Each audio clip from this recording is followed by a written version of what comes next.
Hello and welcome to another episode of Life Talks with Fawole. We have the voice behind the camera. We have the wizard. And we have Digi, or aka Ben.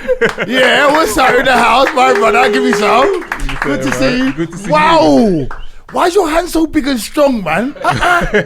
My goodness. It's like you know, we see what's that film, Predator, where what's his Schwarzenegger and Apollo Creed. You're one to talk with your no. Schwarzenegger Apollo and they go clap and they're like yeah. Ross. Good size your hands, man. Hey. Mizzy. How you doing, sir? I'm good. I'm happy to have you sitting across the table for me. Finally, long time. Yeah. I don't want to lose the mic. I mean, we're doing this show for a little while now. I've been following. Thank you very much. I love it. From day one, I started seeing the first episode, I was saying, I love this. Yeah, and I appreciate your constant support. Like, some people that are just out there, they're supporting. He's constantly supporting. I always get messages from Ben all the time. But this Life Talks is about talking about people and their stories in life, where they've been, where they come from, the things they've experienced, so on and so forth. I know yours has been very colourful, but yours has been like somewhat aligned to mine because we're from the same areas and stuff. We know a lot of the same people. 100%. A lot of. I'm gonna tell some fucking stories today. Oops, excuse me. Sorry. PG-13.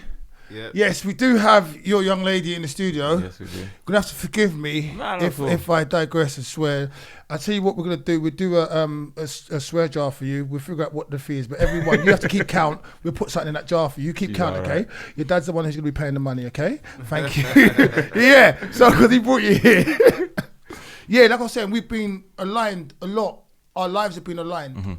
And for me, I have nothing but respect, admiration, love, like fond memories. Do you know what I mean, of you? Do you know what I'm saying? It's ongoing down to even the point where it's gonna get nostalgic. Down to the point where I post about cake and custard. This guy loves cake and custard. He's trying to keep me in shape. I'm your twin. So when I post about things, he's like, "Bruv, what? Don't post that because I'm trying to rip up over here." And it's like, I'm like, just eat the cake. I tell you what, I'll send you some. But it's just mad. Yeah, it's just mad. Back and forth. Mad. Yeah. Ben, where you from? Ghana. Yeah, North London. How many brothers you got? 5. Yeah. Where'd you come in that? I'm second. Second. Yeah. How was it growing up in a family of? Is it all boys? All boys. How was it growing up in a family of all boys? You don't skim past that quickly. It sounded like you said. No, I'm going to go back. It sounded like he said Ghana, North London. Oh yeah, no, he did say Ghana, North London. I know, but I'm saying. Okay, he said Ghana. North London. Yeah. I didn't know what you got. No, hold on. If you went to his house, Ghana is in North London. You know what I'm saying? So your mum used to have a bakery as well. Yeah. Queen's Credit. Yeah. So we're going to go back because you know what? I have to apologise as well. It is quite rude. Because I know you and I've enjoyed the conversation, for me, he's going to talk about stuff. I'm forgetting there's an audience out there and there's people that don't know. So I apologise. We're going to go a little bit slower. Cool. And any little, you want to take notes on the film. If you want to take a note by that, you get a note by that. So yeah, so you're from Ghana, London born in London? Yeah. London born Ghana boy, but you definitely got your fingers in your roots. You know about your heritage, you know you come from 100%. Families like strong. So yeah. 5 boys. Tell me about coming up and growing up like with 5 being in the dynamic of 5 boys first. Oh, hey, it's hard. What were the first 3 of us? It was fun.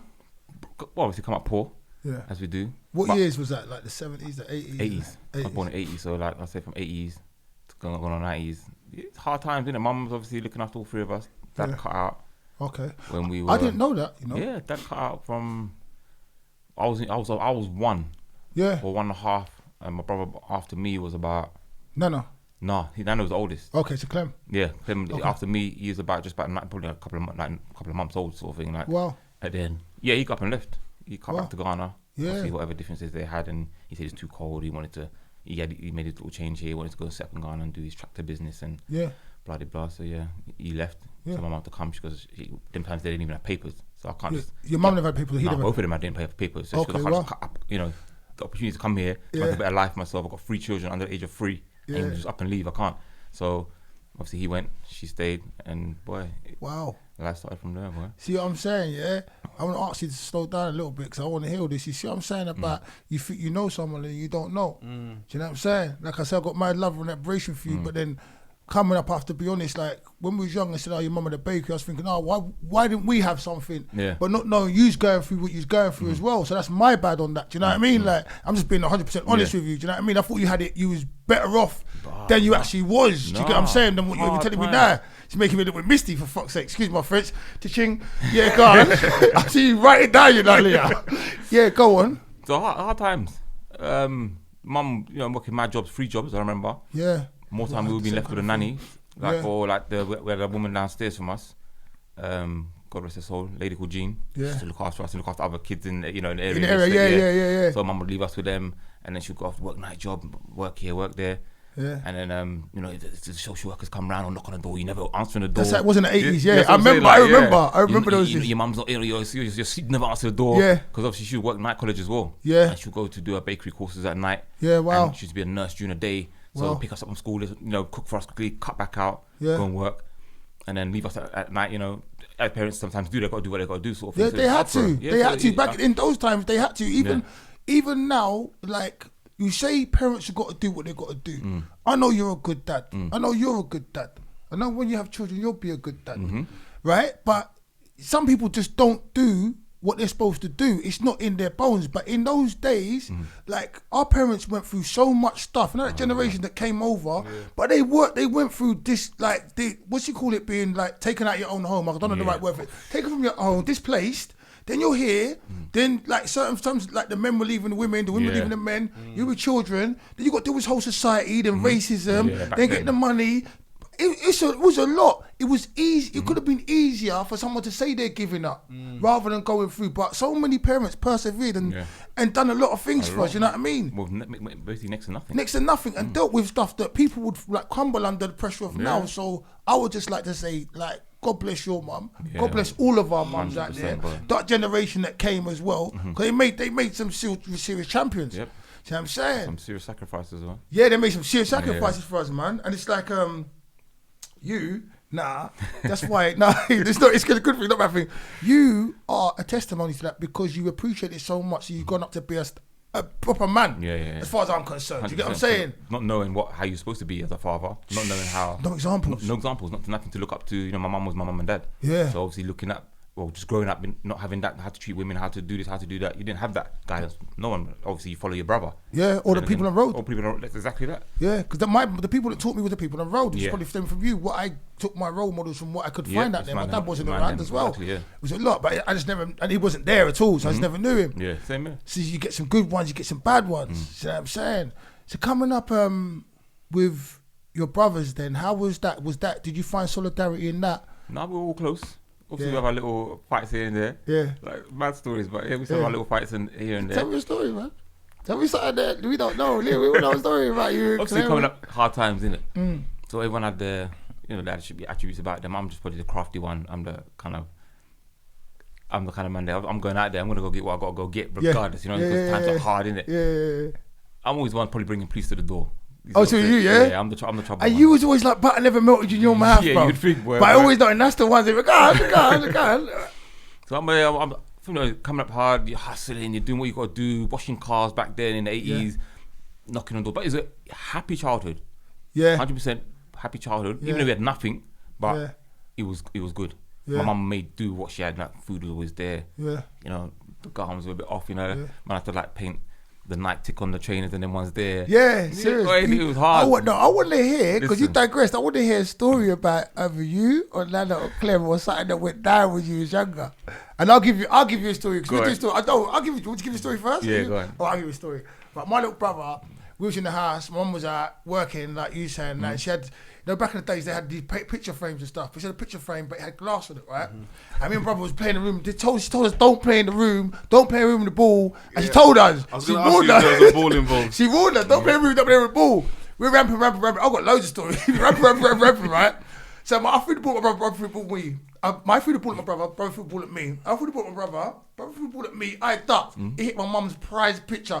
The glass, the way the glass crashed, everything came down. Before I could turn around, my brother was already in tears. Oh. He just stood there, pulled the fingers there.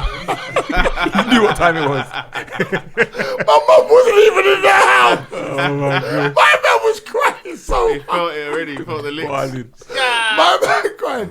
I said, my man cried so hard that I allowed him and I took the blame for the breaking of the thing. Because he cried so hard. Yeah. But that's just something I remember of my brother. And I'm just saying, I know, I remember Nana, rest in peace. We're going to get to that. And if it's having 3 brothers, there must have been shit that went down. Like, No, I remember one time that my brother, at one point, I'm not going to say the guy that he was with, but he must have went out and done the most stupidest thing. My mum's obviously very church going. Yeah. These times there she's doing cleaning for the church people, you know, a little side hustle, making a little change on the side. Yeah. And she used to have the keys for the church guy's house, the pastor. Yeah. My younger brother, like a fool, followed some other guy on that road. I'm going to burgle the yard. Wow. With the key. Wow. With the key. Wow. So these times, I'm the black sheep of the family already, you see what I'm saying? Yeah. We both share the same mantle anyway. Don't worry about that. So I'm there. I'm always the one getting in trouble and whatnot. Yeah. And then it come back now, when they've seen that, okay, something's gone missing, but nothing was broken. So they thought, hold on. Let's go to my mum, Regina.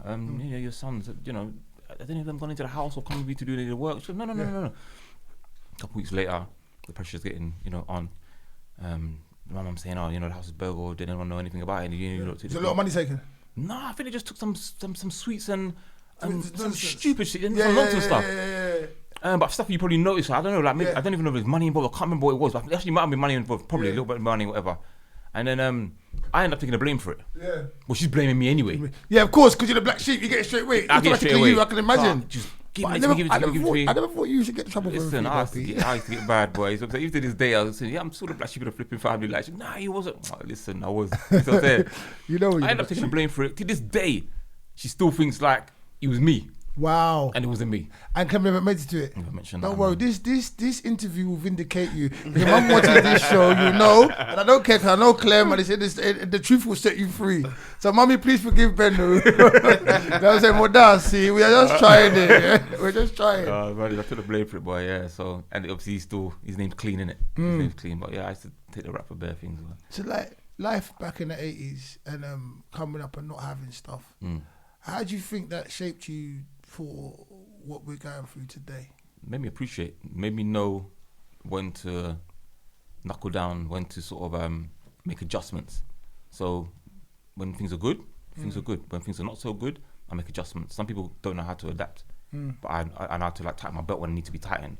Yeah. If it needs spending, I'll spend. If it doesn't need to be spent, I don't need to be spending. Yeah. If things, not like I say, make myself recession proof, but I always try and recession proof. You listen, Digi, you're talking too fast. You know, I know you, and I know you can't. You got your dark glasses, you hide under. At some point, I'm gonna take the what's the disguise? I'm gonna pull back the disguise by somewhere, whatever. But you just said a gem. Now even me over thinking, what do you say? Recession proof. He makes himself recession proof.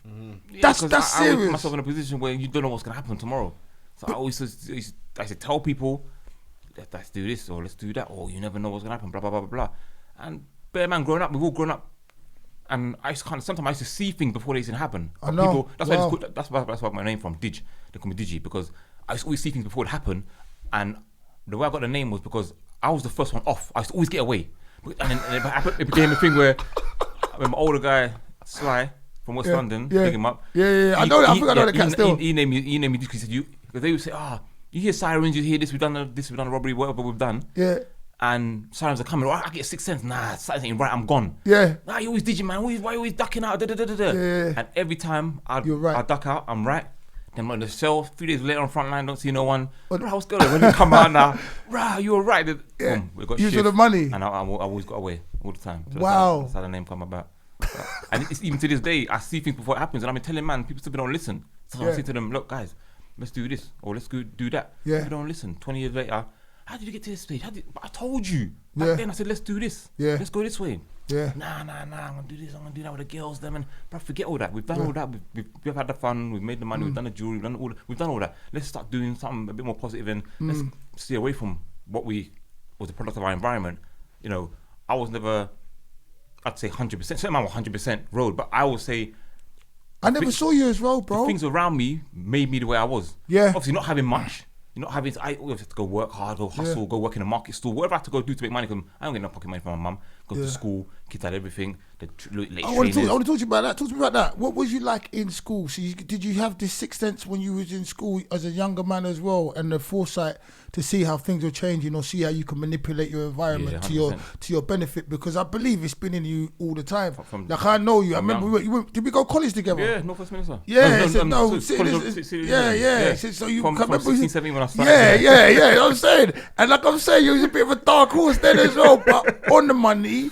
And then with the man them as well, you wasn't so much like you was quite like you weren't with the man. You was with the man them. You was in a clique with the man them. Even though you had your man them, we had our man them, but we still linked up and stuff like. You know the oldest for me, innit? Yeah. I had respect for you, like. Yeah. Come on. I remember we chased that guy. Like, you remember we chased what's his name? Zach? Is it Zach or whatever? Oh my! We chased him. He's so lucky he had long legs that day. You know when you're young, you get in trouble. Like we chased him for so like it was a click thing. Me and Axa, we chased him for almost miles. If you got miles, but where is he from? Sudan. Sudanese. The guy's so tall. We couldn't catch this guy. You know, like we couldn't. They can run for miles. No, but they run from. I swear he ran for far as well. East African, man. I can't remember what he did. He said disrespect outside college. We weren't on his stabbing thing. We was on his beat you up or whatever. Straight on that. But he got away. It just reminded me like I knew he was from your crew kind of thing. It was mad. But okay, so you was like this in school and everything. Like school, you've had this with. Where do you think you got this from? Because you're saying you got your. I was just hungry. No, but your dad leaving and you being on your own with your brother and your mum doing this stuff, that gave you that hunger. Yeah. Some people don't, like, mate, we're going to progress to where you are today. Because it's a testimony to what you're actually saying, but not everyone knows that story. But some people don't have that foresight or that hunger in the right places. Or what area did you grow up in? Camden, North Camden. Okay. Yeah, it's a Swiss cottage originally. And then, always Camden, Swiss cottage. Queen's Crescent, that kind of area, Kentish Town. Yeah. But did you know that it makes, because he's mixing with the west and the north there. Then he's on the cuff, innit? You got to think about them days as well. Yeah. Them days it was Irish. Oh man, them areas. Yeah. Racist. Yeah. Listen, talk to me. Man, get chased. Remember, you couldn't even go Crescent them days. Queen's Crescent, you couldn't even go them days there. You couldn't even walk Queen's Crescent. And I made a mistake. I don't know, but they tell me. We took a wrong turning one time. I think the other Cindy's brother, Deng, and another guy. Deng, I remember Deng. Yeah, so all three of us, we got chased. You know Deng? Which Deng? Deng, big one. They're all Deng. No, Deng. Oh, well, I don't know. Then was Denga's. I thought that's a Sudanese name. Deng. Yeah, that's their last name though. Oh, so it is. all of the brothers are Deng. Most of them, yeah. One of them Deng. But that's his first name. Go on, Deng. And him. Sorry, one of them's a big basketball player, innit? Yeah. He's from Holloway. Yeah, he's the and then Jack got dipped. No. There's another one that he went to America, innit, to play basketball. Yeah, that's his cousin as well. Older brother. Yeah. And then that's Zach's people, innit? The one that's a DJ. That's Big Ding. Yeah. Is that what you're talking about? Yeah. Him. Is that who we chased? Yeah. Okay. And we took a wrong turning. We was walking down Crescent. We must walk past this white skinhead guy. Yeah. Barged him back. One guy barged him by accident. Guy goes, "What you fucking doing, mate? You." Yeah. I said, these times now. I said, bro.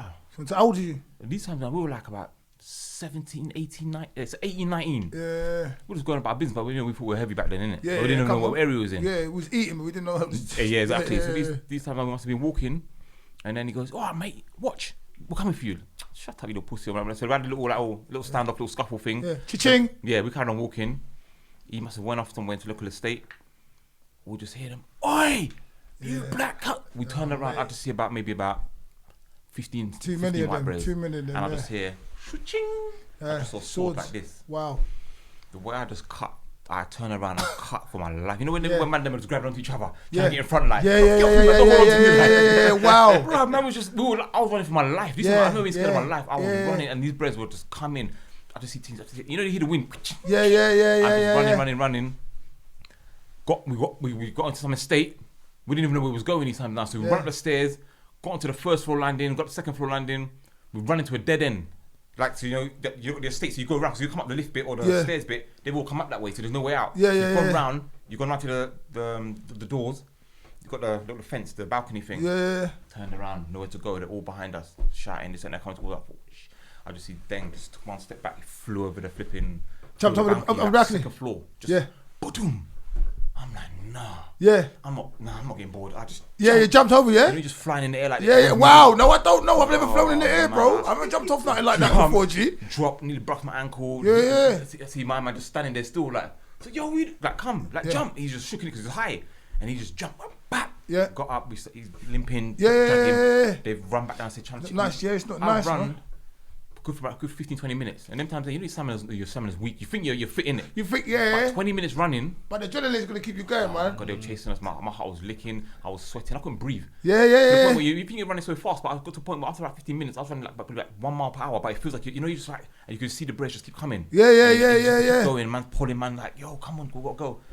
Scary times, man. Them times there, racism was rife. Do you know what? I'm laughing and I'm giggling. I'm saying, and I feel you because I've had to run many a time when I was younger from racist attacks, from places where it's supposed to be. Mm-hmm. But it's just like even being in that. It's different now. What the kids are doing on the street now is different. It's not good at all. It's just, I think it's mindless, but it's different now. But it was just. That was the norm back then. If you was in the wrong place at the wrong time, you wouldn't have. Even if you never had no beef with no one, that was what would be happening to you. We ain't been here that long. Like just as a people, we ain't been here that long because we even remember the settling of us. If you and certain places. I remember certain places you couldn't go and stuff. It's like that and getting chased and stuff. Because even in the 90s, we were new. Yeah, we was minority them times. So can you imagine even when our parents came or our grandparents came? I feel sorry for them. There is even less them times. Yeah. You know what it was going through. I remember we were brought up here. Yeah. Just imagine them coming from another country to another. You don't know no one, nothing. Exactly. What was your favourite part about growing up? I want to ask both of you that. What's your favourite part about growing up? Your favourite member? Give me Summertime. 6 weeks Why? holiday. Come on. Yeah, man. Why? So much things to do. Like, just out in the state, all the kids are out. Irish, the blacks, all out together. Like, so I'm saying, it was a beautiful thing. And we had to do like a little, adventure playground. Yeah. The Winchester. Community was community back then. No, that was a good thing about them back then. Each other. See how we used to just roam around the streets? I could roam around the streets till 12 o'clock at night. Yeah. It was I'm saying. Yeah. You can't do that now with the kids. They wouldn't even let them out the door. Say what again? You can't even let the kids out the door now. Yeah, no, you can't. It's too scary out there, man. Way too scary, man. But we used to just be washing cars, hustling, just making money. Yeah, but remember Penny for the Guy? Yeah, man. Penny for the Guy. Listen, remember Penny for the Guy? Yes, I think so, Legal begging. Legal begging, you know. But I'm looking at this guy with that. Remember we made a guy. Sometimes I would have stood next to other people's guys. They're the guy, don't worry. I'll be your guy. Yeah. It's started funny them. Yep. Wow, you bring me some memories, man. Good times, man. It was Jay. Sorry. See, look how relaxed I got. You know what it is? I'd say sharing. Because you see, as you get older and everyone starts becoming more and more well off, family starts dividing. Family splits up when you got more. Yeah. But when you got less, the sharing keeps you together. Yeah. And you have some amazing experiences of sharing. Sharing, yeah. Do you know what I'm saying? Definitely. Because from you saying sharing, it just made me think of like when I was sometimes I was broke and my mate would have a chip roll. Yeah. Just the little piece of that chip roll or the little dribble at the bottom of their kind of drink. What taste? It was it was nice. It was nice. Days there, that man would be skying the drinks like I was sharing, you know what I mean? You had the pocket sweets, bubblegum, whatever you got, you'd be sharing it, so I'm saying. Biscuits. Yeah, that's what I'm saying. We'll go round. I think they were stretching that. It was stretching. There was like 10 of us, we would stretch it out like. You can play football for a bit longer now. Get that energy, man. Those days was good, man. Nah, definitely. Very good days, man. Now, where are we going to go to? Let's go to, what was it like having your brother, your older brother and your little brother? Did you go to school together? Was the schools, did your brother have a reputation? Did you have a reputation? How did my brother had a reputation for being a bit of a, like, he's a aggressive. Rest in peace. So he kind of paved the way for man, made it a little bit easier for us, sort of thing. So he was like, he was a great man as well, man. Yeah, proper humble guy, hardworking guy, educated, and he's like a lion in the end. So I'm saying, so enough man had respect for him. So even though we brought up in a predominantly white, no black people back then. There's in the ends, in Camden, there's hardly any. Yeah. So it's more Irish and I said there were pikeys back then. It was us them because we'd be fighting all the time. Yeah, you had to. You have to. You're not gonna really survive out. Bare fights. And we literally be fighting. You know what I mean? The Tommies and the things, they just be fighting non-stop. The Tommies and the mods. Yeah. Wow. They'd be fighting non-stop. So you have to become a part of that. Yeah. So you couldn't be like no one taking for an idiot. No one trying to rob you for your trainers. You got to be able to fight. You got to be able to defend yourself. So that kind of made you. So he kind of started off like that. Set the president. Yeah, I witnessed that and I said, no, I'm not having this. So obviously I had my few little punch-ups, fights, and this and the other. Them little sneaky Irish guys that come up and they're talking and they're trying to headbutt you. Or mate. 30 fighters, you know what I mean? But it kind of made you, okay, this is what the road is about, yeah? And then made you kind of adapt to your surroundings. Yeah. So that made me kind of like a bit of an aggressor as well. Yeah. Then I paved the way for my little brother as well. So then you kind of got a reputation that you can't really fuck with them boys then. Yeah. Only black brothers. Yeah. In the area them times there. So he kind of started that. He went to school. Yeah. In Camden, Haverstock. So he had Haverstock, okay. Yeah. But then I went to a different school. Right, where'd you go? I went to the school in North Westminster. Okay. So I went to school in Edgware Road. Okay. So, is that how come you're not bidding them? Yes, I know Billy. Yeah, okay. It's one of my children. Yeah, so I was shocked. I was like, "What is he here now?" No, just joking at them. But yeah, I know. We all family, man. So that's how you knew her. I didn't know. Yeah, you gone. Yeah, we grew together, all of us from that school. I had a good time or something. Yeah. Proper. So when I went to another school now, them times that I wasn't out there. You proper out there getting in. Money, but clothes, do you know everything. what? Do you know what? Right. I won't say that I never did what you did, but it was a thing where back then we never had nothing. Nothing. We never had nothing. We wasn't doing it for any other reason, but we never had literally nothing. And my parents couldn't provide for you, so it's either your single parent family could provide for you. So either you get it or you go without it. That's what I'm basically, and you done what you need to do. I totally appreciate it. I've seen my peers growing up in primary school. White kids having everything. I couldn't even go to certain football matches. Certain kids will turn, semi-pro because they've got their mums and dads that could drive them to the football pitch. Yeah. My mum couldn't even attend anything. So even though you're doing your thing in the football, I used to play for Arsenal Juniors at the time back in the day. You used to play for Arsenal Juniors, yeah? Yeah, but then certain matches, the racism was mad in my primary school because certain times the kids' mum, certain kids, when they're taking the kids to there and they've got space in the car, they say, oh yeah, you come, I'll take you. Then I'm standing there, they get like I eat it, and then they're like, no, none of the parents will say, yeah, you come. Yeah. So they just leave me out. Yeah. So them things, they used to bun me. Yeah, of course. It would. As a kid, come on as well. I'm going to make it. It made me hungry. I'm going to make it. This is just madness. How can I not attend these football matches or go to this and ever or get picked for the first team? Because these used to have access to everything. Yeah. They've got some of both parents. They got the money. They got the cars to get to wherever they need to get to. Yeah. They had that support. My mum was working in 3-4 jobs. Hardly even see her. Yeah. I'm going to school by myself. All of us 3 walk to school. Yeah. Back by ourselves. Yeah, getting bullied certain times because you're black. That's what I'm saying. Yeah. It was mad. That was life back then, isn't it? It was life back then. Yeah.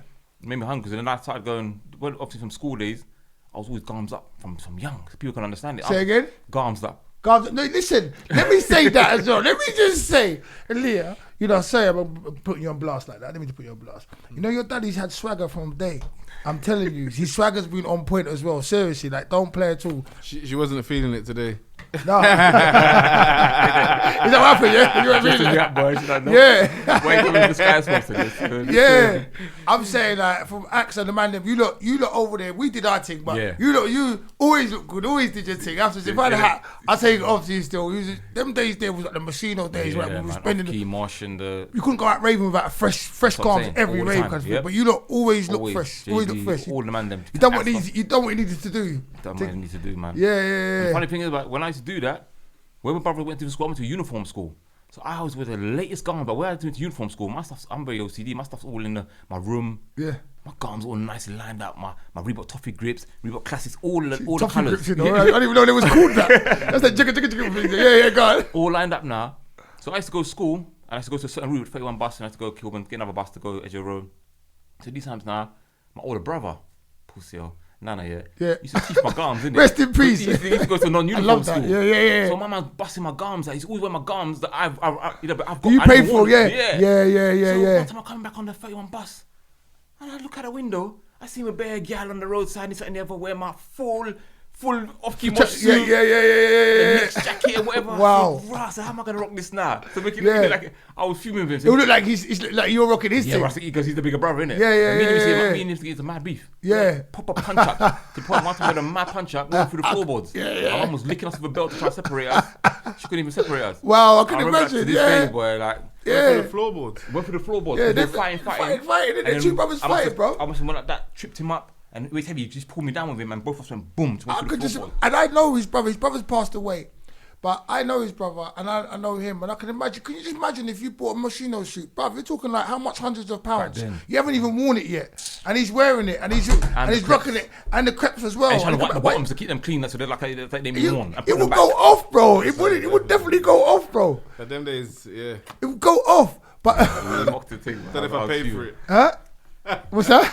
So I don't know if I paid for them things. Yeah, you would have paid for it. Yeah, boy. Sometimes we weren't paying for it. Someone else was paying for it, innit? It came however you got it. It's like, even now, saying that right now, yeah, because you maintain, I feel I could look right, but I just wear my own brand at the moment. Yeah. But I can't keep up with what I used to be able to keep up with when I was younger. Like, and it's not the same. That's the next one I come to. Not the same thing. See, the thing still is though, I like quality. Yeah. Like, we like quality. Yeah. You can only get quality if you spend a couple of pounds on certain things. Yeah. You have to spend a couple of pounds on certain things. But to desire the latest Jordans or the Jordan whatever, and I'm spending like $2,000 because of their things, I'm not gonna do that. I'm not doing that. And but you have to look decent. Is just coming out of nowhere these days. Like, who's D squared? That's what I'm saying. Yeah, I don't know. Buying into it, like, I don't know. Half of these things that we're buying into now. It's no problem. We can buy into it, but who are they? Like Ralph Lauren. Where did they come from? Yeah. They kind of had a bit of a history where you can research. You know, like I leave it to the youngers, man. I don't even let the youngers to know about all this stuff, all this new stuff. Yeah, new stuff. I'm not knocking it. It's true. Like I said, Polo, they got their family, history of the design of Versace, this and that. D Squared and all these other brands that come. I don't even know. But do you know what? I think where we came from, definitely, because I never had the latitude of knowing this stuff, whatever. If it looked nice when we was younger, I buy it. Yeah. If it looked nice to me, I buy it. It wouldn't matter if it was D squared, this. I buy it because it looked nice and it was different and it was fresh. So it went on the merit of that. So there'll be Versace. No, Armani was always like kind of calm, calm little motifs, but you can wear that. Moschino with the off keys, Gianfranco Ferrer, whatever. All of those designers still lasted. Like they're still. Still going. Valuable to this day. But there's some that's come in the time that we, in our time. Yeah. Let's say the last 15, 20 years that have come and gone. But you know why? There's reasons why they come and go as well, though, I think. Which you should, sometimes the Versace's and the Armani's ain't letting them in. Some of them, not all of them, some of them just don't stand the test of time. But some of them, they've been holding the door. It's only, I think, more recently, designers have been able to do like Kanye, for me, is one that made his trainers and made it a big thing. Definitely. But I think Virgil as well, rest in peace. Who's Virgil? The designer. Off-White. Okay, see, there's I was in States. When I come back, I was Off-Whites everywhere. Yeah, and when I see the price, I said, I'm all right. but that stuff does look good. Some of it looks really good. So I'd buy that if I didn't have as much kids as I did right now. Or if I was smarter in school. Do you know what I mean? But yeah. It was a different time back then. But yeah, you always look good. Brothers always look good. Yeah. That Nana's energy was amazing. Can we talk about Nana? Yeah, of course. So where should we start? Okay, I know your older brother, rest in peace. I just knew him as being... How did he pass, if you don't mind asking? Police brutality. Police beat him up in that racist area, Kentish Town. That's took 7 years to get them to court. This and never. But that time they were all talking amongst each other. All the statements were the same. They really just got away with murder. And to this day, that's another reason why it made me a certain way as well. Because I was so angry even to this day, vexed because you never get the justice that you wanted to get. Of course. And it made me think the way they used to treat us on the street. I guess I beat us up on the street. Up and down Camden, Kentish Town. Police, yeah? Yeah, and I said to myself, nah. Do you know what? It made me watch what I'm gonna do. It made me so hungry that I wanted to stunt on them. Because like people like to see black people succeed. They always want to push, suppress us and oppress us. So I would make it that conscious effort to always get more. Just get more and keep winning and to be able to stunt on them. Not my peers, just stunt on them. Make sure I'm if I have to end up with the youngest brain in the area in a convertible, the biggest chap, the biggest chain. I wanted them to hate on me. You know what I'm saying? And it'd make me more hungry to go out there and get even more. And that's the purpose of why I said, I'm gonna keep on winning. For my brother. You took that away from me, and that was my idol back then. Still to this day, because he kind of shaped me to a certain extent. Such an amazing guy. He's so amazing. The first funeral I went to was his. You know what I'm saying? I was 17, and he was like 21. Who died at 21, yeah. So because he beat when he died afterwards, isn't it? Yeah. So he was like a slow, progressive. You know what I mean? It was just like an instant thing. Yeah. So you see your brother deteriorate from how he was, hench, good looking, arms up and driving from young. I used to drive in his name because I was, back then, whatever. Driving his name and paper license. Yeah, everything like that. So I used to look at it and you lot took that away from me. I said, nah, the way I'm gonna just win and keep on winning. I hated them. To this day, I still hate them. The institution and it's still going on to this day, man. Yeah, they're still taking a piss out of us. Yeah. Wow. How many years on is that? 1990. Probably about 25 years now, probably. Wow. His energy. Clem's like, it reminds me of him. Clem's taller than me, obviously, but his little brother reminds me of. When I look at him, I saw him recently, and I said, I think I called you, and I just saw Nana in him. Yeah. But like his energy was off the chain. Just like like my energy, like you're a calm person. Like, how can I say something? He's just always just a nice energy, good energy to be around. Very strong and powerful as well. Like, it's definite, proper. Like, man, I think he was one of the things that linked people as well. Like, linked us to you, man. He's one of the links. Through Mavis, through you, Dennis, all them guys in the college. Yeah. When I come to college, and he was already there. And they all Ghanaians. Yeah. That was you lot see, you know, the penny just dropped now. Yeah. Wow, those were good days as well, man. Very good days. Natalie, Rest in peace, Nana, man. I remember everyone. Yeah. That's Axel's mother of Axel's children, obviously. Yeah, okay. You know, these boys, that's what relationships were forming. Things were bonds were being made back then. That's when I had, not long afterwards, I had Ria, my first. Yeah, that's what I'm saying, Yeah. Wow. Mad. Good. What did you? Amazing times. I mean, Kentish Town police took a lot of people still. Yeah, I know. Yeah, I know a few people as well. They just Kentish Town and Stokey. Yeah. I think Harlesden and all them ones has their own stories, but I don't really know them. But I know Kentish Town and Stokey. Proper bad, man. Over the years, wow, crazy, bro. And get away with it as well. Yeah.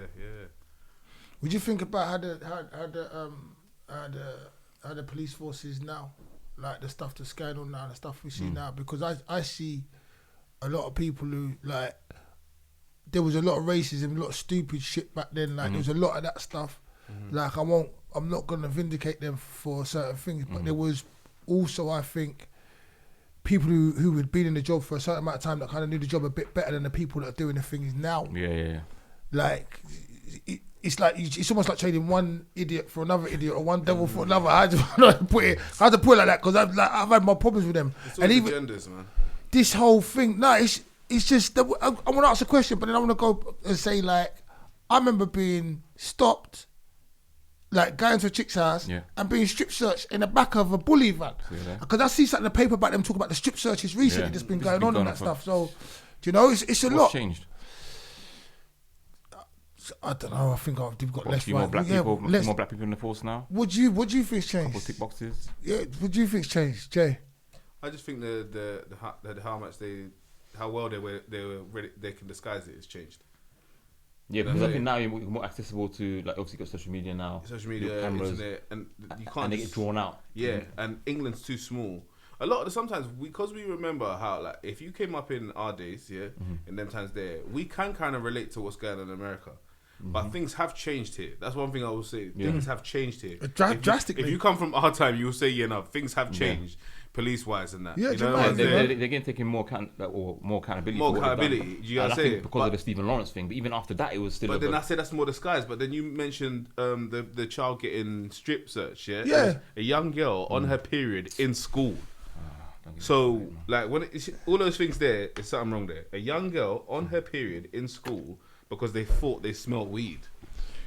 But someone thinking that they've got the right to do that. That's worse than anything in our time. Yeah. Because in our time, if you tried to do... How do you make that judgment? How do you even... I don't even know who would have... No, but how do you know that didn't happen and we just didn't hear about it? That's a good point. But I'm saying, from what we do know, that kind of thing would have sent us mad. Yeah. That's what we come from. That it did still send us mad. That's why people still going to protest in that. I think people would have done back in our day. Some of the people would have done something. That would have been. That would have been on. I think it would have been on. That's where you would have heard the story. Yeah. A school teacher was killed because. Yes, that's what I'm saying. Where do you pull that voice from? Like? The news. Metropolitan Police Officer was hacked and stalked down because of. It's someone's daughter, bro. Like, what do you mean? What do you strips? Who? What are you talking about in school? Yeah. In school, not even on the way home. Yeah. No, that's the safe place. Liberties. Yeah. So that's what I'm saying. There's things that's worse. Like, I feel like we came up in a more worse environment. Yeah. And I feel like these days there's a lot of academic achievements happening throughout the African Caribbean communities and other communities that they're trying to hide. Reason why they show so much drill and stuff. You couldn't get a hip hop track on the radio back in the day when we was younger. Now they're the main tunes. All the negative energy. This, that, and that's what they want to run with. On mainstream, like afternoon radio, bro. Yeah. So it's, you understand the agenda. They're trying to push people back towards that. So things have been getting better. Yeah. I think things have got better, and I think sometimes we reflect on how America's dealing with things, and we try and go on like we're dealing with exactly the same thing when we're not now. Yeah. But there was a time where we could relate to it a bit more. But because of how this country is in, a lot of those stories just get swept under the carpet. Mm-hmm. You know, I think the problem is that the people that are going to be police on certain parameters are going to be police for the wrong reason. Same thing about certain security that are like dickheads, cha-ching, and certain people that do things they're not supposed to do. They put the uniform on and they do it and they're using it rather to help people. They're helping themselves to achieve whatever self-gratification. That's what the problem is. I feel like there's normal policemen and there's policemen with agendas. Yeah, that's it. There's policemen that's slotted in there. Yeah, believe that with a different kind of level of training and and there's people that just work in, because I've met some great policemen and it's so pissed that there's a straight narrative of fuck the chiching police. You know, you be getting paid, you know. You should be writing this down. We say £2 every chiching. I don't know how many it's been. You should be writing this down, girl. I'm just saying. Go on. But what was I saying? The police being normal and not normal. Yeah, because you got to remember, like, they get painted with the same brush. When facts is there's a level of them that are needed, but then there's a level of these people that they're strategic on who they're targeting. Let's say in our day it was terrible, man. That's like and they're also strategic in who they let go. Yeah. So some of the toughest guys that you think are tough guys, they're part of the strategic let go. You're singing. You're singing, as my man was saying. Let's talk about cars. Let's talk about the need for speed. Yeah, go on, let's talk about it. I got some stories. Me? I got a story for you as well. Like, you got a story for me? What's what? What happened to you outside college when you went off with Axel's bike? I know this doesn't sound good. He didn't come back with a bike. Wow. Yeah. What bike? The motorbike bike. Yeah. Oh man, the motorbike bike. I'm stuttering and stuff. He ain't told Axel the truth yet. The funniest ever. I'm not riding a bike again after that. You know. Yeah, I know. We ride a bike again after that, man. It was funny, but not funny. Yeah. What was it? What R1 pen? It was it's a 5 baby blade, I think. Yeah. Baby blade, CBR. 600. Yeah. No, 6 or 400. 6 or 400. Nah, it was 6. I had the 4. So what did you do, really? No, I crashed the bike, man. I was doing the big man thing. Yo, give me the bike, let me ride it. I can ride this. Man's outside college. Oh, in front of everyone. Give me the bike. You know, Axel's supposed to have gone round, Danny's thing come back. Give me a go. You sure? Give me the thing, man. Give me the thing. See, Axel. Ayo. Mom, what do you do? Yeah. I got this. Floor up Camden, was it Camden Road? Straight up. I swear about 1 hour later, man still walks outside of college. You know, we just all this there congregating, just chilling. Man don't see Ayo for no way. Don't even hear no bike sound or nothing. Oh my God. I don't know how long after, boy. I swear it started to get dark. We was outside college still. Did you come back with a bike? I don't know if you come up pushing it back. I'm not gonna give you. Or did you come back? No, I'm not gonna give you a story. The bike never came back. The bike never came back. I think I'll come back like limping or something like that, like wounded. But when I said let's talk about it, what I said. You want to talk about it? No, what I said though, because I can't even sort. I'm about to play it back in my head as well.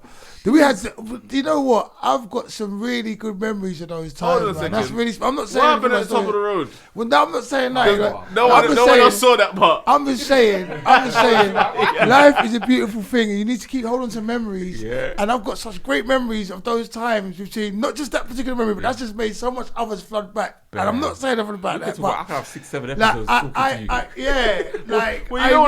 I really feel really nostalgic. My cheeks are hurting me from grinning right now. What happened, man? You lose control. The car hit you. Let's talk about my face. You've got to come back to that. No, let's talk about. I don't know the logistics of what happened after, boy. Let's talk about. Did you do the Cannonball Run? Yeah.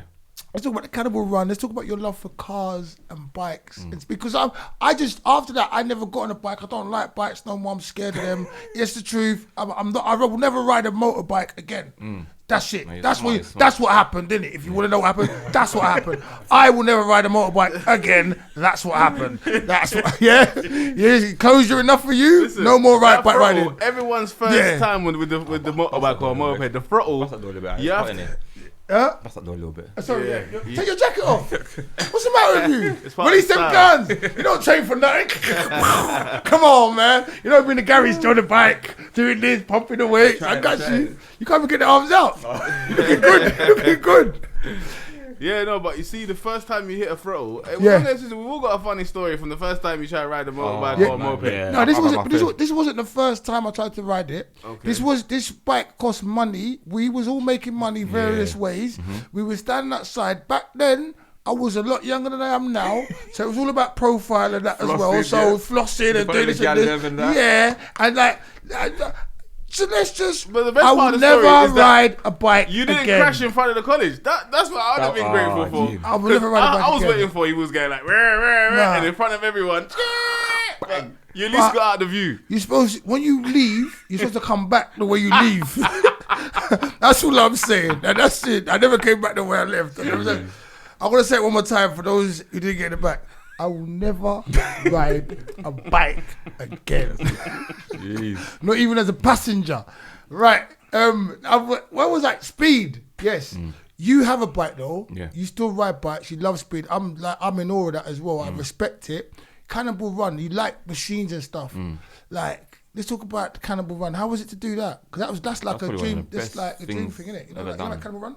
Cannonball Run, no. Like, tell me about that. Basically, just a bunch of because that's the first time I've ever done it before my life. Because someone introduced me to it. Yeah. Said, these you get high performance cars, and you just travel around Europe, driving these cars at mad speeds, and you meet different people. All these people didn't come from different countries with their cars, and they just congregate like a community, and then they just go on a mad trip. Yeah. Like, I think 5 or 6 countries. You drive through 5 or 6 countries. That's Cannonball Run. It's like the Gumball, basically. Same thing as that. Yeah. I think it is Gumball. Cannonball Run's a film. Sorry. No, it's Gumball. It's called Gumball, and this guy that runs it in UK is called Cannon Run. Cannon Run. Yeah. But Cannonball Run's a film. Huh? Cannonball Run. Do you remember Cannonball Run? Yeah, I remember that as well. With the guy with the moustache. You remember that film from my age? Yeah, that was it. 80s. I can't remember his name, but yeah, go on. That's what it was, and basically, we went 5-6 countries in 7 days. What cars did you drive? We had the Lambos. I had a Lambo convertible. Brother had a Lambo convertible. Everything I get, that guy was Clem, healthy your brother's in it. Everything. We want to be different. Everything we do is like it's mad. Healthy competition. So you drove how many countries in the Lamborghini convertible? 6 countries, I think. Nice. 6 countries. Yeah, how's it drive? The drive. How does it drive? I've never driven a Lamborghini. No, it drives good. 6 to the road because it's so low down. Uncomfortable. Yeah. If I won millions and whatever, I'd never purchase that. How much did they cost? Is it expensive? What, the whole trip? No, the actual car. The car, I don't know, probably in 6 figures. Okay, well, go back onto the thing anyway. So the drive. The drive was beautiful. Germany, back to France. We was running late to get onto the ferry, but to get back to UK, and we was doing 200 miles per hour. Yeah. All the way flat out. Always doing a stopping to refuel because we had a time. Because what they didn't tell us, you go to these different countries, Monaco, Swiss Alps, Switzerland, just all these different countries. Nice. And then when you get to the last stop, they didn't tell us, or maybe we didn't read the itinerary, they don't tell us that you have to make your own way back. So when we got to the thing, so we all you leave the car, then you have to they find your way back, or drive back. No, drive back. You bought the car and feel that all the pit stops you do yourself. All the way. So we've gone from Calais to all these different countries to the last stop. You're 100,000 miles away. Yeah. And then when we got to the last stop, now I go, okay, guys, thanks very much. Blah, blah, blah. So we're thinking that we're all going back together. Yeah. Everyone's making their own way. We're like, what do you mean making their own way? How are we meant to get back? You know what I mean? We don't know where we are. Yeah. The guy goes, she heard some girl, my missus heard some girl talking. Were you there? In the background. We're just book our way back to thing. And then she's like, yo, we're meant to make our own way back. And we're like, how are we getting back? And, back then the Wi-Fi was a bit sketchy because it was far out. Yeah. What year was this? This was COVID, 2020. Okay. Yeah, so just like... That's when you went to Cannonball Run. I thought you done it before that. Wow. Just nice. It was beautiful. One of the best trips I've ever been in my life. Nice. I'd highly recommend it to anyone, but it's an experience, boy. Nice. The hotels, the different spots. But then they paid you, they let you pay, how much did it cost you to go just one way? No, you pay, I think it's about $5,500 just for the trip to take you throughout the 5 countries. And you stay in the different hotels in these different countries. All that, yeah? That covers all that. Then you got your fuel, talking about maybe $2.5K fuel. And then you got the vehicle. If you want to hire the vehicle, it's about $3.5K for the vehicle for the 7 days. Okay, so if about 7 days ain't too bad. Yeah, it's not too bad. So I'm not really good with maths. Total 11.5K. And then coming back when they told you they're not bringing you back. So we managed to book Calais, come back, and we said, okay, let's see how far we are. We're in, I don't know where we was. I don't know, Germany. The last stop was in Germany. Yeah. And I love it. We need to get to Germany. Typed in the sat nav. It said I don't know how many thousand miles away we are. Yeah. And how long it's going to take us to get back. So, and remember, there's no after that. If you get stuck in, because them times there it's COVID times. Yeah. So, and it's just like it's in the middle of COVID. Yeah. So some countries they won't even allow us to come in. So yeah. Oh wow. Them. Yeah. It was crazy. Yeah. Here. The police. The holiday was a madness. Yeah. There were a couple of celebrity guys on there, a couple of rappers, couple social media guys. Yeah.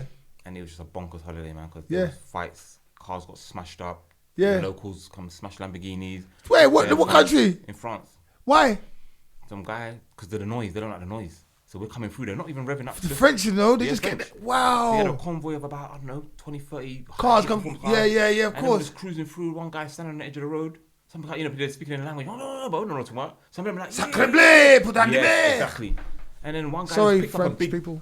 bin, standing on the side of the road, just waiting. And to go across, he just went smash on the windscreen. Wow. One of the Lambos spun out of control onto oncoming traffic, just halted, got out, big fight, punch out. Well, there would be, wouldn't there? It was madness. Then obviously you're coming through. My brother's behind me. So everyone who was driving, and then I see the guy get out his car. He's fighting the guy, but he's a skinny white guy. He's just trying to do what he's doing. But he was getting manhandled. Yeah. So I jumped out of the whip, and you don't think in it. You just think. Yeah. You're trying to help another guy. That's like another brother. So I got involved, start punching up the guy, and whatever. And the guy comes out his dad comes out with a shotgun. Of course, you're in France. Of course. I said, no. Of course, they got guns over there. Man, they got guns and shit. Other cars pull up. They jumped out. The guy's holding the shotgun, and another guy's jumped out of the car. Go on then, bust it. He didn't want to bust it. The guy pulled the gun off him. Turned it on him, and he went click. Nothing was in it. Nothing happened. Then he just got the gun. He just threw it into the bush. Started fighting. The wife come out. She's trying to scrap man as well. It just got a mad brawl. And we all jumped in our cars. In a little town in France. Little town. These times now, police, they've cordoned off the whole road. But they blocked us enough. We thought we got away. So we were trying to cut through the traffic. And it's like, we just see a big meat wagon barricade and peace. The guns and everything. They're standing there. Or there's a little big car park thing. You lot get in there. Everyone. Ross, Clark. After that, where Ross. I had to ditch the car, leave the car. She had to take over. I jumped into the back of someone's boot. The holiday was a madness. It was just a madness. She's moaning, but where are you? I'm in the back of a car. I'm not getting shit in this country. Yeah. So your upbringing kicked in. You're finished. No, your upbringing kicked in. Yeah. Come on. I had to escape, man. Give me free. You feel like come on. Yeah, I salute that too, shit. So then she had to drive the Lambo by herself. Yeah. And the police were looking for me. You're right to die, though. Proper. Come Where on. are you? Just follow my location. Just tell me your location. Follow the location. I'm in the back of the car. The police are looking for us everywhere. Yeah. They let out the car park, but they're still looking for us, the other black bro, and another guy. Yeah, of course. The guy is a bit of a madness, and then they had your profile. Everyone has to split up these times now because the holiday is it's a shake. The holiday is a shake now. Yeah. No one knows where they're going. They Yeah. don't know what to do. So everyone's just gone separate way, and we can't. Certain roads they blocked it, and they're radioing other countries ahead because they don't like this whole Cannonball thing. Yeah, of course they weren't coming through your dead. Yeah, so they radioed ahead Germany, they radioed ahead, blocked another barricade, shift this car, we've got the number plate for this car. Cars were getting towed, people were getting mad fines, cars were getting clamped, and like it just the holiday was mad. But I ended up getting away. Yeah. And then thank God. Then we kind of managed to read. Everyone's messaging each other what's the next destination. They were trying to find out something that don't go this route. And then everyone's posting each other pictures of this person getting shift, that person getting arrested. Okay, so you're communicating. So we're trying to just go through, and then everyone's trying to peel off the stickers off the cars to say that we're not part of that crew. The holiday was mad. But yeah, because you got all the advertising. Yeah. Did you have cut the chat on there? Yeah, I had to cut the chat. Yeah, big yeah. You know David's thing. Big up, cut the chat. Yeah. Come on. So it's a wicked holiday, man. And nice. The speed, the destinations. Yeah, it's beautiful, man. Sounds good. Scenery, sounds good. Sounds good. As you on the where you got 1,000? 1100. 1100, yeah. What's that like? Ducati as well. It's like the Ferrari of bikes. So back in my day, it says like Ferrari of bikes. When I won't ride bikes again. I said it again. I won't say it again. But now I still love bikes. Yeah. Now about bikes. Back in the day, they said like Harley, laid back. Yep. Ducati. How you say it? Ducati? Yeah, sports. You do your thing. Nice. What's that like? I've heard you say that's actually your real wife. Yeah, 100%, bro. You're right. 100%. All right. I'm not trying to cause a domestic. She don't talk back. Yeah. Ride me well. Give me what I need to get to. Like, listen, she's beautiful, man. Got a big rear bumper. Like, listen. Break it down the stats. Yeah, she's. What's the fastest she's been on that? Ask her. She's been on the back. On the motorway. How fast have we going? 190. And I have to calm it down. And you wasn't scared? Of course. Yeah. Wow. Yeah. How long have you been riding? Since 17. 17, yeah. Because you like bikes back then, innit? We had everyone had like 125 outside college. Yeah, I couldn't even know because I was so young to act to them like the big boy bike because they were older. Yeah. So I couldn't really have to get the small thing in it. Yeah, Start from there. yeah. Build up as I got older. But Yeah. from riding back then. Yeah. The rain, snow, but no, not no more though. And I remember seeing how much crashes you had. Oh man, I've had Since that, okay, I had one crash. Yeah. Well, no, I had two crashes. Yeah. But I had one crash that embarrassed me, and one crash that took me out the game. Like I never ride. I fractured my hip in 3 places. Yeah, same. I mean, I've you got back on a bike? Yeah, I don't know, but it took me 10 years to get back on a bike. Yeah, wow. Yeah, so I had kids and things like that, and I said, nah, I'm not getting back on a bike ever again. Then my brother gassed me up. No, then I got a quad, 4 wheels. I thought, okay, I've been in a bit of fun. Yeah. You know, then I became a madman on that. Yeah. Then I thought, nah, I'm not going on 2 wheels again. But then 10 years later, he gassed me up. I got on another bike. Yeah. And then as soon as you say you're not going to do the things that you're going to do, you do the thing. Someone pops wheelies off, and stuff. Yeah. You do that, and you do stupidness, and then you'll be careful though, man. I can't get out. I can't get out. You can, but the thing is, because you've been riding for so long. You're better on the bike. There's less chances of you making the mistakes other people will make. But people, it's not. No, you can still make mistakes, and sometimes it's not your mistakes. But I'm saying like, okay, the mistake I made that day, I'm still not gonna say it. But it was a novice mistake to make. Do you know what I'm saying? Mm-hmm. You won't make novice mistakes. Like you over endo or you over gas at the lights. You can't control the wheelie. When you come down, you go. There's loads of stuff. Do you know what I mean? But you won't fall prey to that stuff. I wouldn't say I'm calm. I thought I've calmed down from younger. I'm not. But you know how to ride. You can read the road. I would say, for you to be riding that bike anyway, I'm not trying to gas you up, even have your lady in the back. Like, come on, bro. To an extent. Do you know what I'm saying? But now I've been kind of coerced to kind of go on the track now. So like stay away from the road because we've lost so many people on the road that died. Yeah. And people have had their limbs amputated. What's the name? His nose got chopped off, bro. Who? Bassi, man. Yeah, you see what I'm saying? You know Bassi, innit? Man, them, because he crashed. I remember in the helmet. Yeah, he was in the helmet. Yeah, he had the helmet. He had his visor up. He went into the back of a bus on thing because his visor was up. He sliced his nose was hanging off.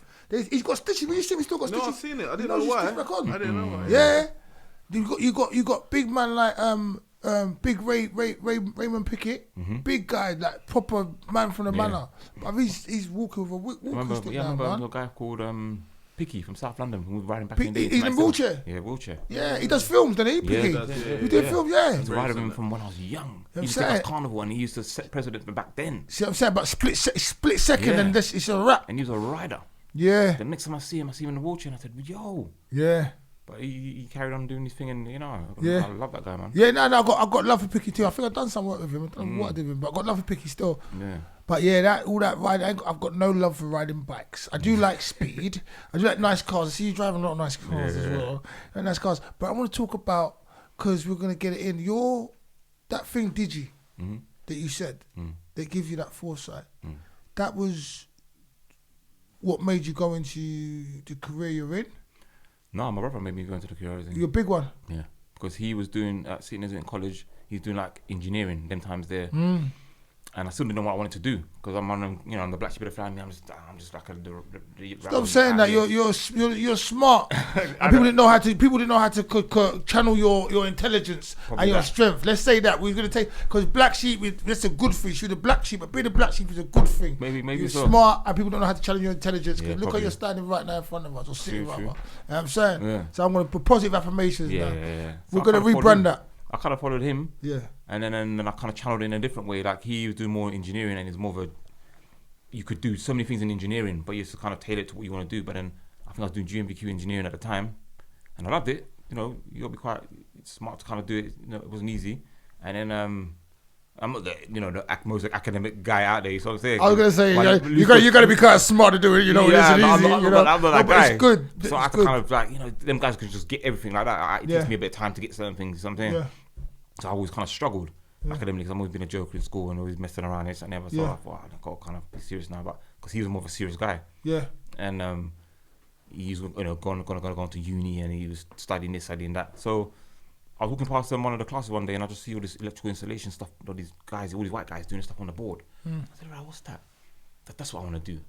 And then I just finished the course for the end of the year. Then the new year, I enrolled in that course. And then that's when I wanted to become an electrician. But even then, back then, times are hard, racism. Yeah. You get nowhere to sweep the floor, make a cup of tea.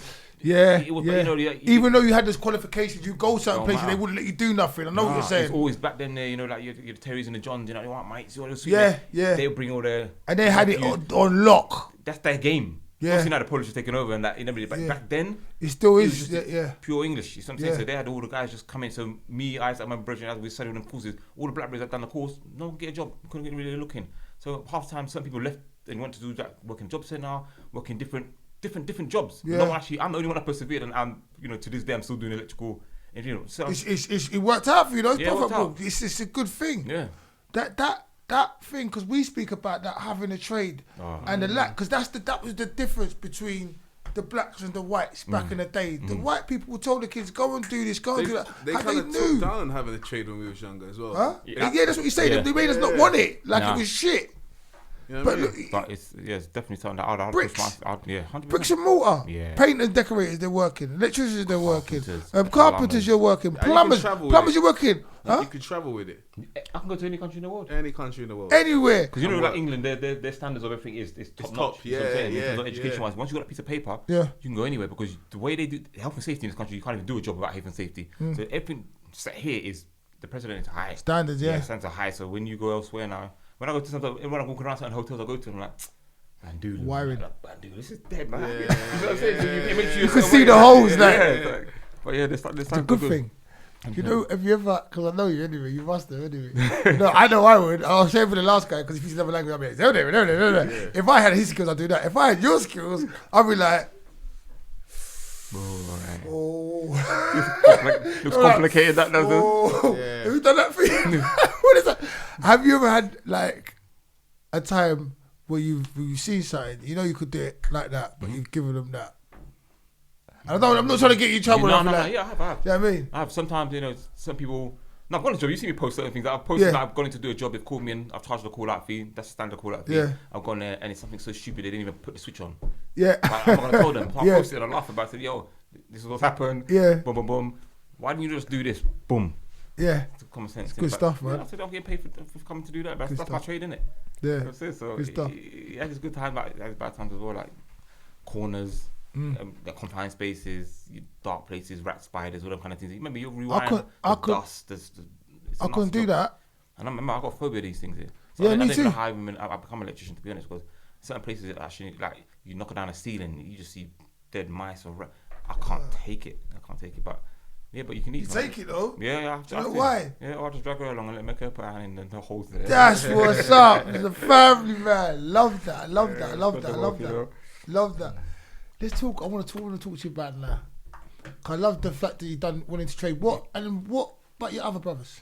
All of them, trade. Brother, carpenter, went into the building game. Wow. And we developed properties together. Then we started investing in properties after like my uncle. We didn't have a dad, but we got an uncle that's more like a dad. Yeah. He coached us coming from Ghana hard back with a suitcase, and he's built a life for himself. So yeah, came with a suitcase and done his thing. Yeah, done his thing. Nice. So then obviously when I lost my brother, obviously I was in, you know, fast life, gal, jewelry, cars, and this and ever. Yeah, he was coping. How couple bike accidents. When my brother died now, and there's no one who's kind of rein us in. Yeah, so he's coping. Yeah, I'm just doing my thing. Yeah, it happens. I think I had an accident on the bike, and I nearly dead, broke the hip, and I had to learn to walk again. So I think it's in the hospital for 9 months. Wow. And after that, he goes, yo, you need to come and see me. I said, see you for one. You know, if you think you're a bad man, big man them days there. I think I was like 23, 24, making money and doing what you do in the fast life. He said to me, when you come out, sell everything. I went, excuse me? You don't do sell your watch, your jewelry, your chain, your rings, sell everything. Your cars, everything, come see me. I said, no, I'm not doing that. So I was ducking for time, innit? I said, listen, I've lost one son already. I'm not going to lose another one. So yeah, long story short, sat down. You know, I got my love for him. I said, listen, you need to start doing this property thing and blah, blah, blah, blah, blah. You know, come and set everything up. I didn't do it for time because no one tell me. I wasn't trying to listen. He's hard-headed. I'm in my element. I'm just chasing gal and just raving and doing what I want to do. And then I knew what I wanted to do. I had a vision because I remember I wanted to buy a property, and I had a vision where I grew up, where we used to hang around in Frontline in Houston, where the Mandem are. I wanted to buy a property in that area. And a couple of years later, fast forward a couple of years, I did end up buying a property in that area. Good. Exactly where I wanted to buy it. Good. But back then days, full of crackheads, it was a run-out area, but I saw the potential. I'd be like, yo, man, do you think I'm going to buy it? So, and I was telling Mandem back then, let's forget the Rolexes, let's forget all this, let's start listening. How old is you then? I was 24, 25. 24, 25 by that time. Yeah. Then, 24, 25. Because I remember I lived there for a little while, and then I purchased it. And then, but it's him, because of him. He taught me, he said to me, when I did eventually sell everything, I said, let me fix up an eye, so I want to have kids, I want to grow up and leave all this stuff behind. You know what I'm saying? So when I saw him, he sat down and said to me, what were you working with? So I told him the figures I was working with. He was like, right. Then you're all like that. Yeah, he said, he's getting in. You can do this. So he said to me, you set me homework tasks. Proper guardian uncle. He wouldn't do nothing for me. He'd say to me, go and do this. Hey, we wouldn't do it. And he'd send me go to an estate agent. I didn't even have to talk to an estate. I didn't even know what a mortgage was back then. He said to me, go and find out about these properties. Go and get viewings. But what am I looking for? I don't know what I'm looking for. I don't know what to say. Like, I need to go with me, coach me, and tell me how to talk. Or I don't know. I'm from the road, I don't have to really articulate myself in a certain way. There's a barrier that you fear. They make us fear that shit. Yes, we don't need to fear the white door. You walk through the door, and you're a black guy, young black guy. He's like you've got the wrong door. Have you can I help you? Yeah, the way they look at you automatically, it's a problem. Yeah. But one time I had a few stumbling blocks. I went in there. They make you feel uncomfortable in it, and we go there. Of course. You sure you can afford? Okay, cool. Uncle, can you come with me? In the end, one time he come with me once. He showed me how he talked to them, and he boys them. Yeah, because he's got so money in it. Yeah. I said, "Raw, this is how you make." I said, "Yeah, I like that kind of that transfer of power." Yeah. The way he's been brought into the country, and they treat him, but now he's made himself a certain. He's talking to them in a certain way. So I said, I like this. They need his money, innit? Even when police try and move to him in a certain way, the way he's dealt with them, I was shocked. Yeah. He told police to move from his house. Come outside his house. Excuse me. Sonny, what are you doing here? Yeah. And he's legal, that's why, buddy. Yes, he's legal, buddy. It's a difference, bro. Yeah, and that's why I think a lot of kids, they need that father figure or someone, with that kind of influence on them. And when you don't have that, I can understand why people go down a certain way. Yeah, of course. Everyone needs guidance. A lot of people, you do need guidance in life, man. And he kind of guided me. Nice. And I just kept on going. And my work ethic is crazy. I'm a workaholic. That's hence probably why some of my past relationships probably failed, because I just work constantly, and that was probably my. So what you say? I'm a workaholic. No, but that's why what? My past relationships has failed because I work. They say I work too much. Yeah. How can you work too much? Like, you damned if you do, damned if you don't. So and I'm always trying to progress my career. So I'll go work during the day. Yeah. Come home, look after the kids, cook for them, do what I need to do. Then go college in the evening, 6 to 9, to try and better myself to get the qualifications back then. You know what I'm saying? Yeah. And then you get cussed for doing that and blah blah blah blah. But what's meant to be was meant to be. That's what I'm saying. So and then I bought a couple of properties, started investing, and then other doors started opening, and then I'd always go check in with him every so often. What are you doing now? What are you doing this? And I just followed this little blueprint. Yeah. And I took that and then I transferred that, and I took that information and give it to friends and other family members and made them do the exact same thing. Yeah. So I want to make sure everyone, build a proper strong team. Yeah. He said, now I've gave the torch to you. Yeah.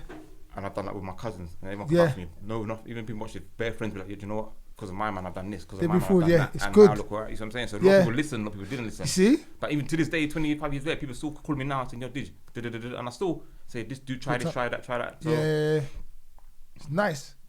It's good. Yeah. Digi. Head screwed on very well. I try. Come on, you don't try, you do, bro. I try. Bro, you don't try, you do. It's not easy. This take you back. It's not easy. You're a young boy, middle son. Your dad's not there. Wait, I'm gonna break it down for you. My mom's raising you. Young boy, middle son, your mom's raising you. You're going through life. You're living in that racist area. In that era. You know what I'm saying? Then you lose your brother. You got to deal with that. That's what I'm saying. I'm not even sure of the other things that going on. You crashed 9 months out of the game. When I crashed, I was in the hospital for a piece of time. Yeah. But I wasn't so like I I got like hairline fractures. Yeah. With the impact, I had we'll talk about I had a roll kind of. Oh, okay. When I got back. Like, I was there's finished. the throw, there's the impact one where you hit the back. I kind of like, I let the slide. I let the bike go. It's that way, and I rolled the other way. So I never really had a real impact. You know what I mean? But you don't try. You've got a beautiful family. Some of your family in the background right now. You know what I'm saying? I see that smile. Look at that. You ain't tried. Look what you done, bro. You know what I'm saying? You've done a lot of things. You don't try, you're doing. That's what I'm saying. I have to celebrate you. You know what I'm saying? And let you know the accolades because we're all humble and stuff.